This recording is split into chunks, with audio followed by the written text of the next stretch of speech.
Before we get started, I have a quick favor. I've been self-funding the Finding Genius podcast for 5 years now. I've done over 3,000 episodes. And as you can see on YouTube, we're up over 1 million views on the channel, which is fantastic. The next thing I really want to push on is to get up to 10,000 subscribers. Because once we do, we'll be able to put a donate button and we'll be able to solicit donations to help keep the podcast running and to also get the Finding Genius Foundation moving along. We have a big project studying anxiety, depression, and PTSD and working on a product to help people overcome these problems because I've seen them explode recently after the last 2 years of the whole virus situation. So if you would, please subscribe to the podcast. That would help us tremendously. Give us a thumbs up and check in the description for Buy Me a Coffee. It's about $5. If you could buy me a coffee, I'd really appreciate it. It would help keep the channel going, and I love coffee. Thank you. Forget frequently asked questions, common sense, common knowledge, or Google. How about advice from a real genius? 95% of people in any profession are good enough to be qualified and licensed. 5% go above and beyond. They become very good at what they do, but only 0.1% are real geniuses. Richard Jacobs has made it his life's mission to find them for you. He hunts down and interviews geniuses in every field: sleep science, cancer, stem cells, ketogenic diets, and more. Here come the geniuses. This is the Finding Genius Podcast with Richard Jacobs. Hello, this is Richard Jacobs with the Finding Genius Podcast. My guest today is Dr. Sean Gibbons. He's an associate professor, part of the Institute for Systems Biology. We're going to talk about food-derived DNA and fecal metagenomes. I guess perhaps a translation of that is the food we eat, the DNA that comprises the food, whether it be meat, vegetable, whatever. I've always wondered this: where does it go and does it affect us? And does it interact with our DNA? So I think this may be a very, very interesting call. So welcome, Sean. Thank you. Well, thanks for having me, Richard. Yeah, I don't know if I was right or not, but let's start with your background. So how did you get into this area of research? Yeah, I'm a microbial ecologist, I would say. So I started off in environmental microbiology, looking at kind of oceans and rivers and soils in my PhD. But in my postdoc, which is the time after the PhD, I started working on the human microbiome.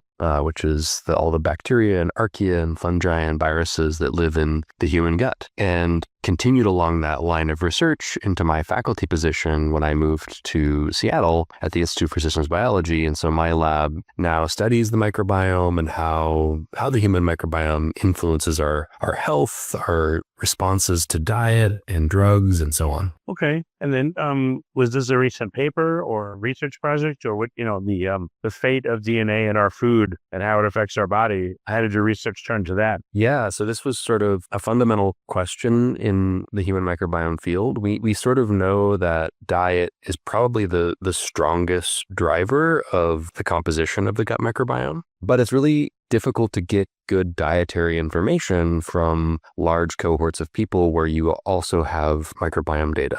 The traditional way in which we collect dietary data is through questionnaires or self-reporting, sometimes through clinician-guided interviews. And these are expensive and onerous and take a lot of time and effort on the parts of participants and clinicians. And they're prone to various biases. So people are more likely to report good things like they ate a salad, and they're less likely to report cookies or candy bars. So we know these are problems and issues with self-reporting. And there are various ways of trying to get more objective measures of diet. So people are trying to take pictures of their meals or use, video to track food intake. And that often leverages things like machine learning to try to infer what's on a picture of someone's plate. And those are still, they work okay, but they don't work perfectly. And by no means are they any better than the questionnaires. There's some folks working on metabolic markers of dietary intake. So are there small molecules in the bloodstream that you can measure, or in urine, that give you some information about dietary intake?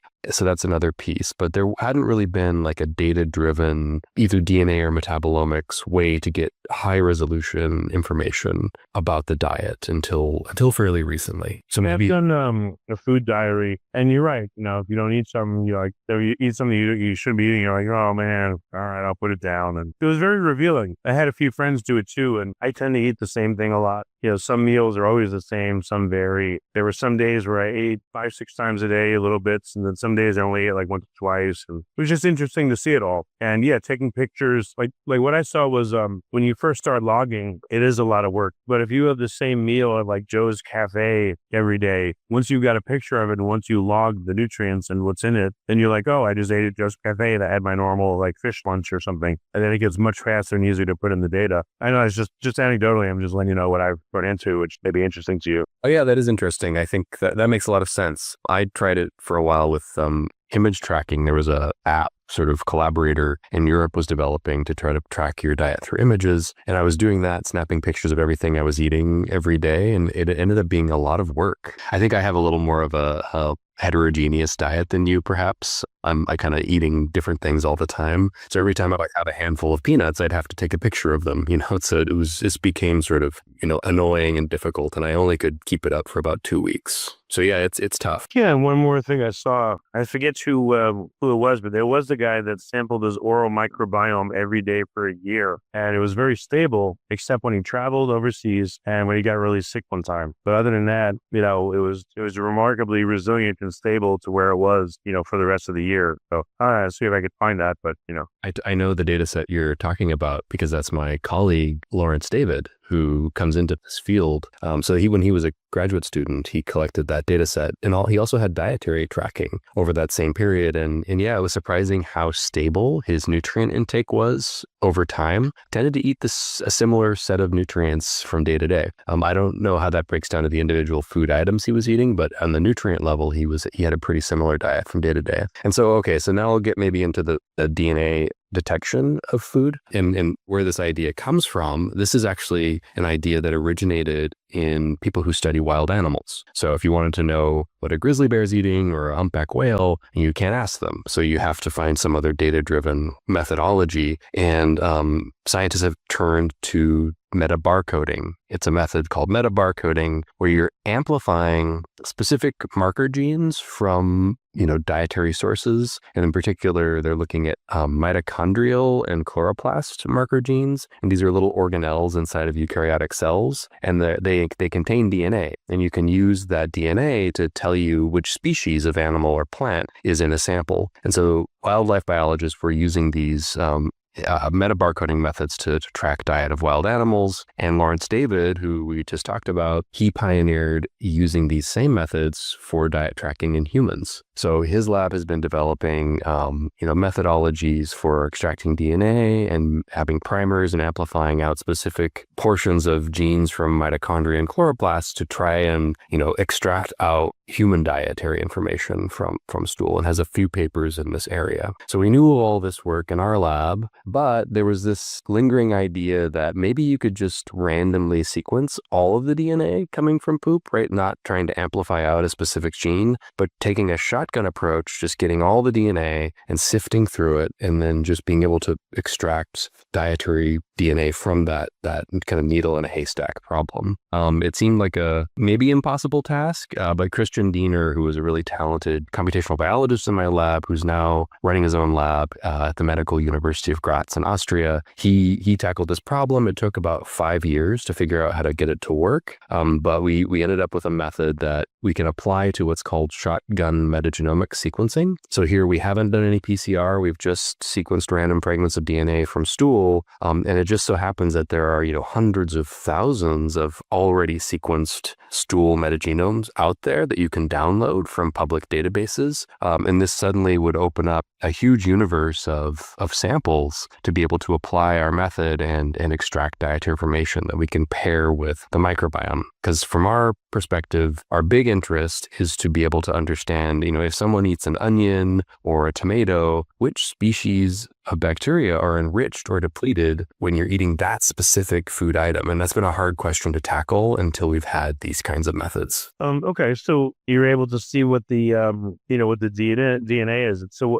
what is it? If you look at the big percentages, how much is bacterial, how much is human, how much is the food source? What's the mix look like just on the surface? Yep, great question. So if you look at the percentages, it's 99% or more is bacterial. So most of the DNA coming from stool is bacteria. 1% or less tends to be host, human DNA sequences. And then what we're seeing from our method is that it's between 0.1 and 0.0001% of all the sequences in a stool metagenome are coming from the diet. So it's a tiny, tiny fraction of the data from these samples. So you need about what length of, if you get long enough lengths of DNA, you may miss, maybe it's chopped into much smaller fragments. I know you can only go so small where you really lose fidelity, but what's the sweet spot of the length of base pairs you could look at that, maybe you're missing? I don't know.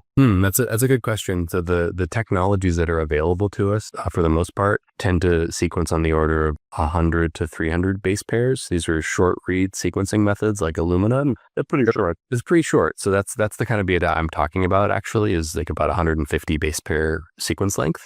There are other methods for getting longer reads, like PacBio, where you can get up to 10,000 reads in a single base pairs in a single read. But we're mostly talking about short fragments. And you're right that a lot of dietary DNA is probably pretty fragmented and chopped up by the time it comes out in stool. So what do you think is happening to it? Is it just getting ground up to the point where it's useless, or do you think it still could be picked up and transcribed by RNA and affect cells? Oh, I don't think that there's much of that happening as far as like transcribing the DNA from the diet. I think we're consuming biomass from animals and plants, and it's essentially dead, right? Although some of the cells in there are probably still alive and doing stuff. They're on their way towards dying, and so this is just sort of decaying biomass. The majority, though, of the DNA we're detecting is probably DNA that is still somewhat encased or protected within intact cells. So animal or plant cells that happen to sort of survive passage all the way through. And there's some fraction that do. But what do you think is happening? Is it just getting all destroyed? Or do you think our gut bacteria are selectively taking information, from the food that we eat? Or are cells taking any information from it? Or the DNA component's not really utilized? The DNA is mostly going to be degraded, chopped up, and used as nutrients. So the individual nucleotides can be used by the bacteria to construct their own nucleic acids. It is possible for bacteria to take up intact fragments of DNA and incorporate them into their genomes, but that's usually using a process called homologous recombination. And so it requires that the fragments of DNA have to be fairly similar to regions that are already present in the genomes of the microbes. And most of eukaryotic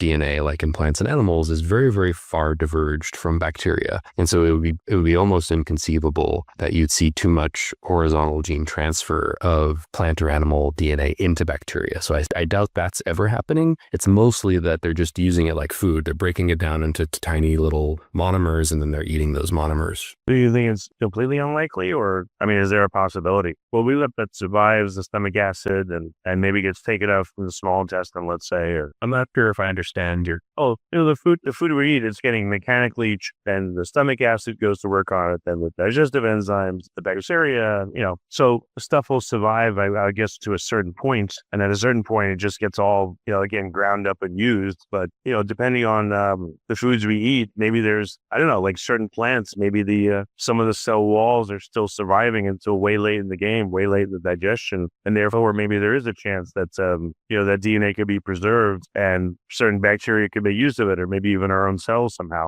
I don't think that's ever happening, that the bacteria or our cells are making use of intact DNA from the food. That would be highly rare and unlikely, and we would see it if it was happening, right? We could see those horizontal transfer events in the genomes of these organisms, and we don't. So we know that over billions of years, that kind of thing doesn't happen with any kind of regularity. But for sure, we do see intact cells surviving. Like you can literally see corn in your poop, right? There are definitely pieces of biomass that aren't completely degraded. And that's the majority of the sequences we're detecting is coming from these pieces of intact, biomass that are surviving passage. So what are you trying to infer from finding? Diet. So, what we've done is we built a method where we can map these shotgun sequences to a large database of sequenced genomes from animals, plants, and fungi that are known to be in the human diet. So we have something like 450 genomes from all of these different organisms that we've constructed into a database. In that same database, we've also included the human genome and the genomes of all the bacteria, archaea,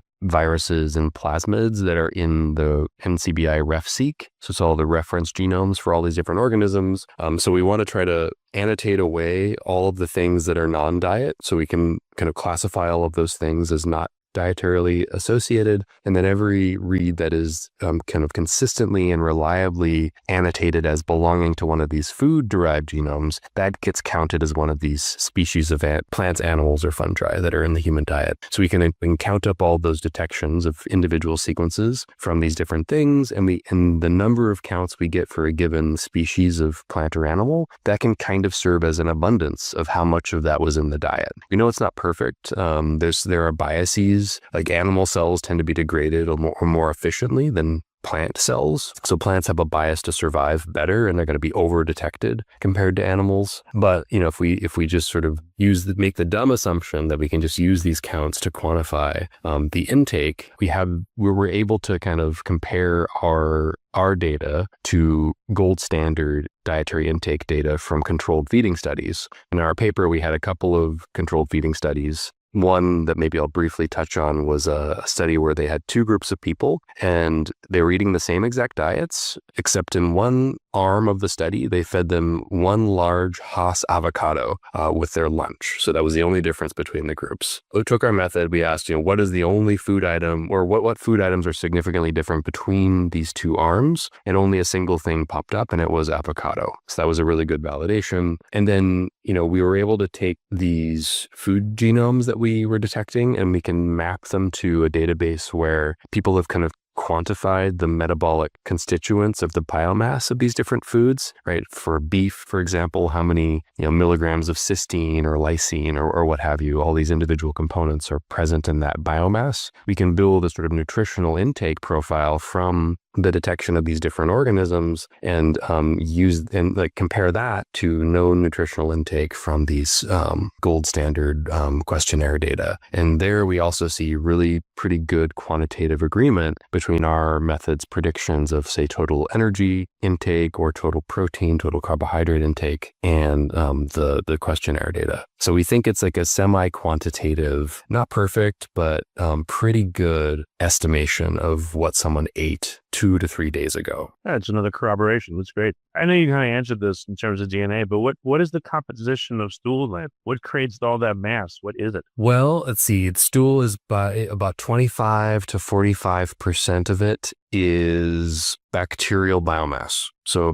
dead or living? Yes, it's about half is dead or living bacteria. The rest is, dead or living human epithelial cells that are sloughed off, residual material from the diet, so food essentially, and a few other things that are coming in from like the bile and so on. That's amazing. So almost half is bacterial mass. Yes, about half is bacterial. It's the most dense bacterial substrate in the known universe, I would say. It's 10 to 12 bacteria per gram. Oh, that's crazy. Yeah, that's a lot of bacteria. It's a thriving ecosystem down there. Huh. I don't know why. Have you looked at urine or sweat? I guess there are other labs that you know of that are looking at the composition of urine, the composition of sweat, the composition of, exhaled air to see like the bacterial loads, other factors. Yeah. If you look at the whole human body, we have about 40 trillion bacterial cells in the human body. And to give you a comparison, there's about 30 trillion human cells in the body, although bacteria are much smaller by mass than our cells. And so, it's only a few pounds, maybe a pound or half a pound of material of what our microbes are. And the vast majority of that is in the gut. So 99 or 99.9% of the bacteria in our bodies is in the colon. And maybe 1% is spread out across the rest of the body. There are microbes on our skin. There's a fair number in our mouths, in our upper GI, but in our urine, not so much. There's not that many in our urine unless you have a urinary tract infection. And in our sweat, as it's coming out, there's really no microbes in the sweat. But when it comes out and mixes in with the skin, then of course you get some microbes in there.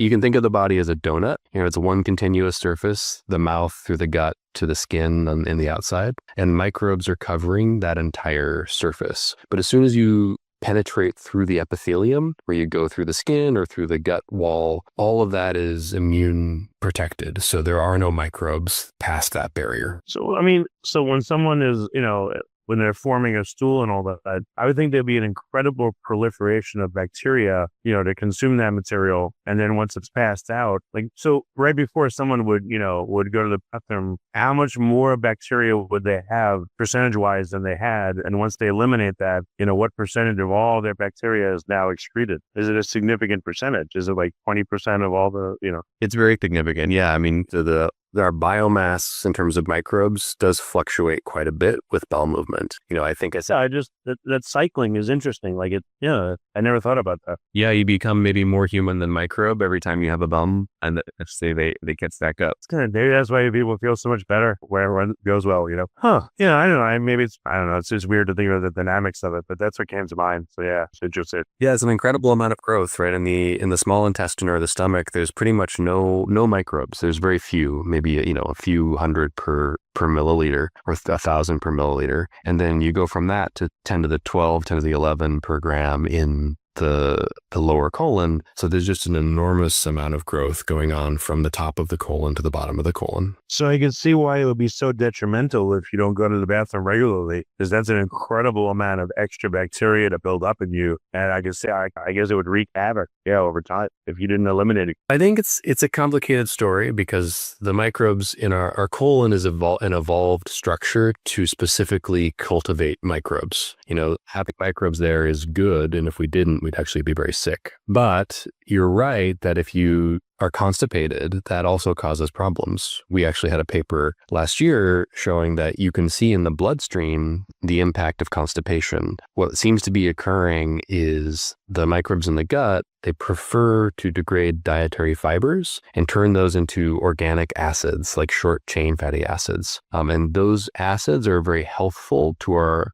colonic epithelium and they're good for us. But if stool sticks around for too long, they run out of fiber. And so they have to switch to some other kind of food source. And a couple things they can eat are proteins. They can start to ferment proteins that are from the diet, but they can also begin to degrade our mucus layer, which also contains a lot of protein. And the fermentation of this protein produces molecules like p-creosol or endoxyl. And these are known to be toxins to the kidneys or the liver or even the brain. And so long-term buildup of these toxins in the blood can potentially trigger chronic diseases later in life. So that's sort of the argument we were making in that paper. So you're right. It's sort of like a hot potato. You want microbes in there. You have to have them for a little bit of time, but if you keep them there for too long, that causes problems. Well, with 10 to the 12 bacteria per gram, I mean, is there?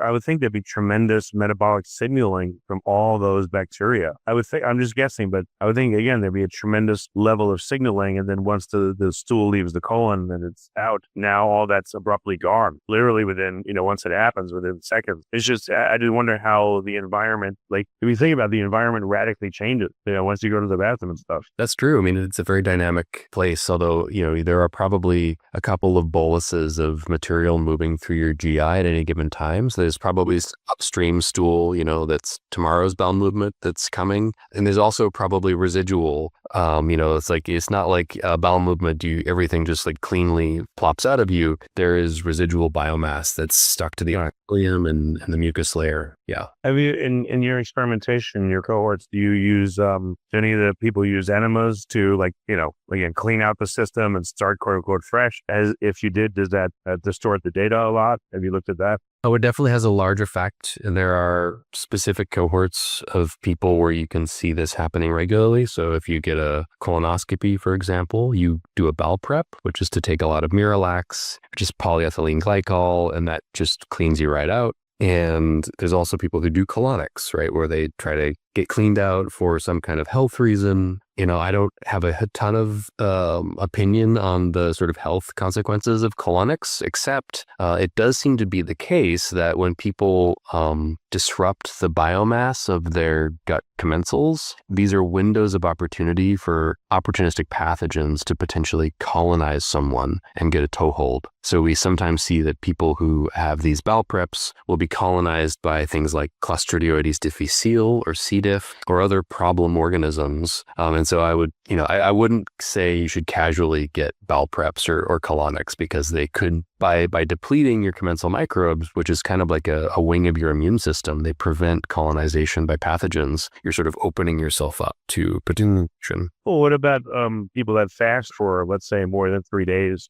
Someone did like a 7-day fast, pretty much everything that's in there would be pushed out after a couple of days. I don't know if that would be anything valuable for your experimentation, like the resumption of eating after that. I don't know. Maybe there's too much to look at and you don't have time, but there are groups who have looked at that. Yeah. Fasting and its effects on the microbiota. So I will say that it's not simply the dietary substrates that the microbes can consume. There are certain organisms that degrade our mucus layer. So, Akkermansia is one of these organisms. It's usually a good guy in the gut. It can break down the mucus layer, and in so doing, it actually produces a lot of compounds that can be cross-fed to a lot of the other organisms in the ecosystem. And so you can sort of sustain some of the bacterial biomass and activity even in the presence of fasting. But what will happen is there's going to be more specialization on degrading your mucus layer, which will thin potentially the mucus layer. If the mucus layer gets too thin, that can cause problems like inflammation. So inflammatory bowel disease is a disease that's kind of associated with thinning mucus and higher levels of inflammation.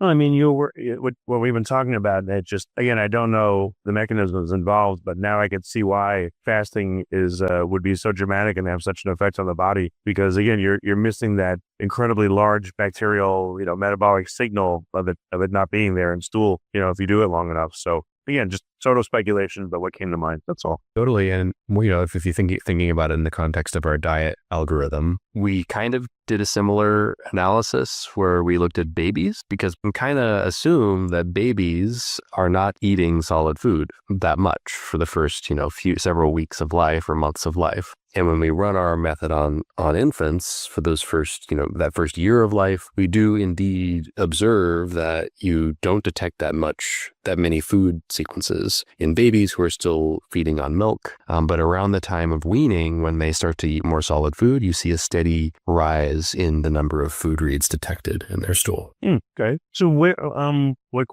research questions are you looking at right now that you're going to get data on with regard to the diet stuff? Yeah, right. So I think the next thing, so now that we've developed the method, we've validated it, we want to apply it to a very large cohort. So hundreds of thousands of samples from lots of different people eating lots of different things, and get coincident data where we have dietary intake information and microbiome composition information to, for the first time, really map out, if you're eating a banana or this kind of mushroom or this particular type of meat, how does that impact the composition of the microbiota? So I have a PhD student, MD PhD student, Crystal Perez, who's going to work on this project. We were collaborating with a researcher in Italy named Nicola Sagata, and he has access to hundreds of thousands of these metagenomes that we're going to apply this MEDI method of ours to, and kind of map out the diet microbiome interaction. Because if you understand that well, if you really know which dietary factors turn up or turn down which particular species of bacteria, you can begin to engineer the microbiome through diet, which is one of the big goals of our field. What kind of engineering would you want to do?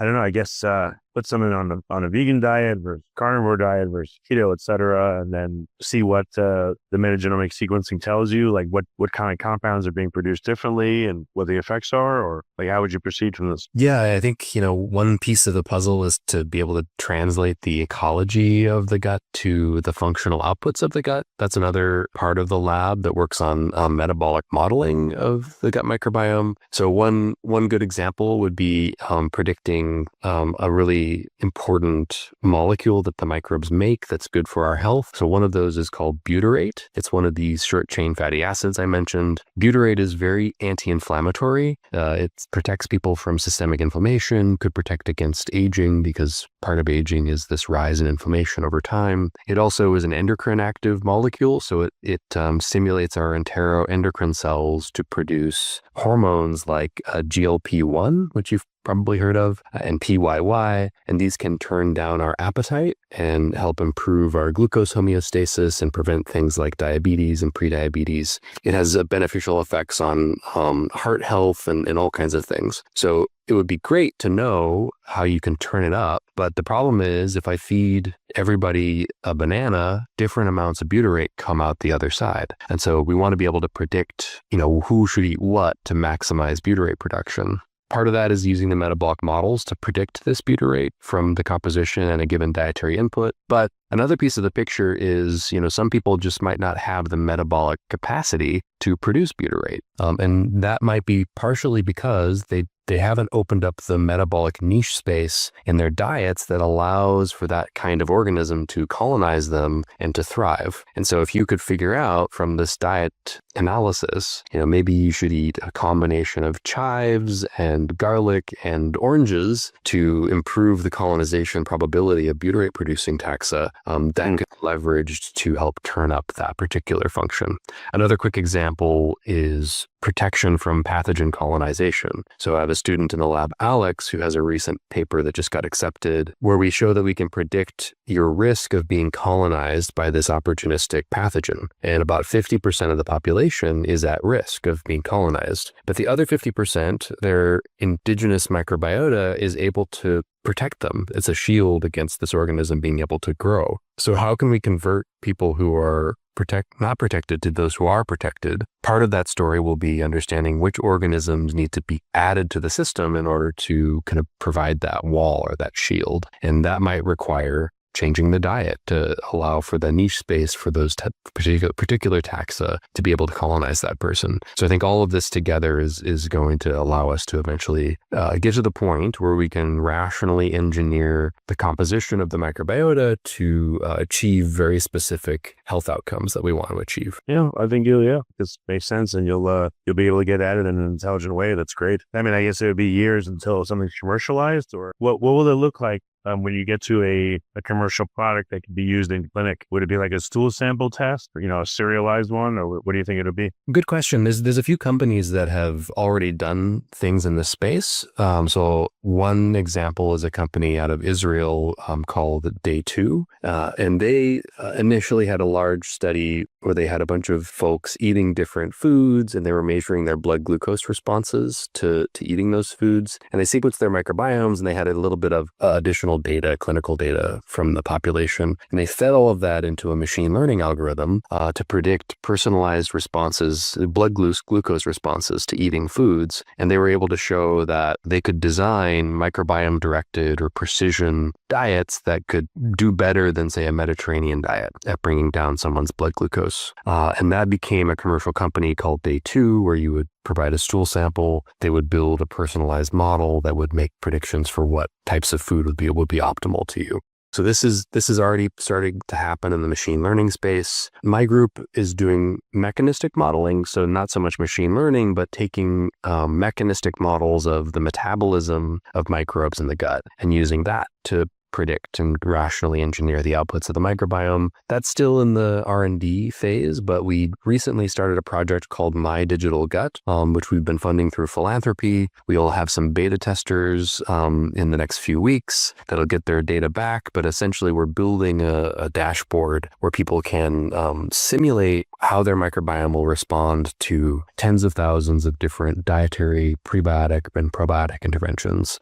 For example, turning up butyrate production. And so we're going to kind of kick the tires on this platform and potentially use it as a decision support system for clinical trials. And what we want to do is run trials where we can prove that microbiome-directed precision nutritional interventions can do better than a standard of care for a given disease condition like prediabetes or blood pressure, for example. And once we have that clinical evidence in hand, then you have the basis for perhaps a startup company or being able to spin this out as some kind of product for people. So we're thinking about it. Right. Well, very good. Where can people follow up? What's like one source where they could keep tabs on what you and your lab, what you're working on? Yeah, you could visit our lab website, which is Gibbons, gibbons.isbscience.org. Okay, well, very good. Well, Sean, thanks so much for coming on the podcast and listening to my armchair speculations and being nice about it. I appreciate you being here. Of course. Thanks for having me. If you like this podcast, please click the link in the description to subscribe and review us on iTunes. You've been listening to the Finding Genius podcast with Richard Jacobs. If you like what you hear, be sure to review and subscribe to the Finding Genius podcast on iTunes or wherever you listen to podcasts. And want to be smarter than everybody else? Become a premium member at findinggeniuspodcast.com. This podcast is for information only. No advice of any kind is being given. Any action you take or don't take as a result of listening is your sole responsibility. Consult professionals when advice is needed.